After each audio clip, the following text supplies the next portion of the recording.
सरोज आहिरे यांचा राजकारणातील प्रवास काय आहे तुम्हाला माहित आहे का?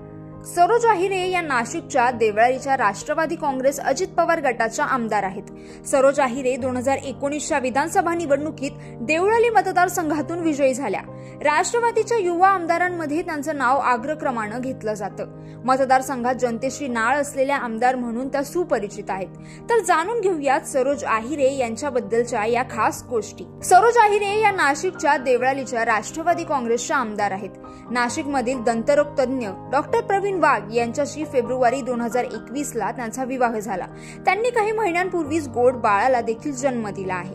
सरोज यांचे वडीलही आमदार होते. सरोज आहिरे 2017 मध्ये नाशिक महानगरपालिकेच्या नगरसेविका झाल्या आणि 2019 मध्ये आमदार म्हणून निवडून आल्या.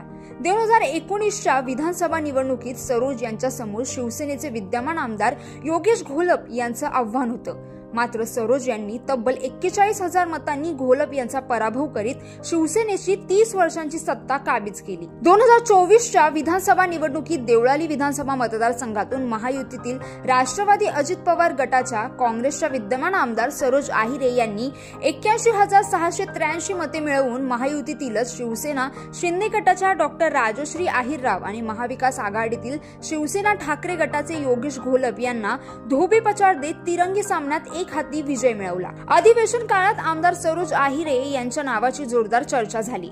सरोज आहिरे या आपल्या 2.5 महिन्यांच्या चिमुकल्या बाळाला घेऊन विधान भवनात पोहोचल्या होत्या.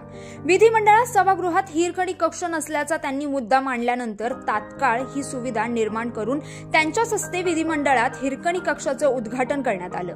मी आई आहेच, त्यासोबतच आमदारही आहे, त्यामुळे दोन्ही कर्तव्ये महत्वाची आहेत.